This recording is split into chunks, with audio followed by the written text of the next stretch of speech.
A sign of progress in LA's homeless crisis. One of Venice's largest and oldest tent encampments has been cleared, and the people who live there are off the streets. But can city leaders keep the momentum going and get tens of thousands more into shelters? The camp was near Sunset Avenue and Hampton Drive. Residents begged the city for help for years to remove it. KCAL News political reporter Tom Waite is live at Venice to show us what unfolded. Tom?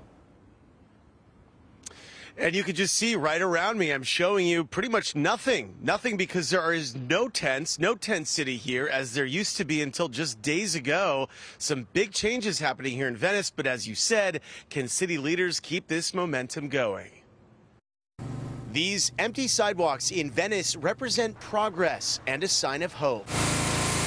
Crews power washed the newly cleared concrete along Rose and Hampton. Just days ago, these sidewalks were covered by a sprawling tent encampment that's been here for years. Almost 100 people who lived in the tents were placed in housing. It's unbelievable. Craig Ribeiro has lived in Venice for decades. And more than anything, I'm happy that the people on the streets got the help they needed. The encampment raised a range of safety concerns and impacted businesses here too. You name it. We had our pizza oven stolen, we had our van stolen, we were robbed, we had baseball bats swung on our heads, knives pulled on us, defecation in dining rooms, things like that. The tents and belongings were removed over a period of several days. Part of the effort took place during the heavy rains. The push was part of LA Mayor Karen Bass's new initiative, Inside Safe, along with partners from the nonprofit St. Joseph Center and newly elected city council member Tracy Park. To have gotten so many people who needed to be off the streets into locations where they're safe and getting connected to services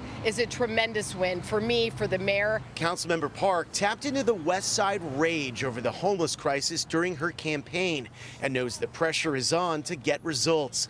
This represents a positive step forward, but tens of thousands of people remain unhoused. Park says success will be measured in key metrics. It is, the numbers of folks that we're getting off the streets and into housing and connected to services, the progress that we're making in our neighborhoods. We did it! A new mayor, a new council, new momentum. Keeping it going will be a challenge. It's not an easy problem to solve, but it seems like with Tracy Park at least, and Karen Bass seems to be listening to some of the ideas that Caruso had as well to kind of help with some of these problems. So I think it's good to see some of that action kind of taking place.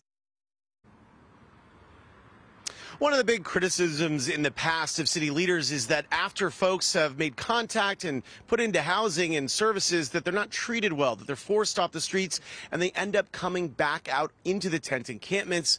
We'll, of course, stay on top of this story for you to make sure that that does not happen in this case. And if it does, we will follow up. Reporting live in Venice, I'm Tom Waite, KCAL News.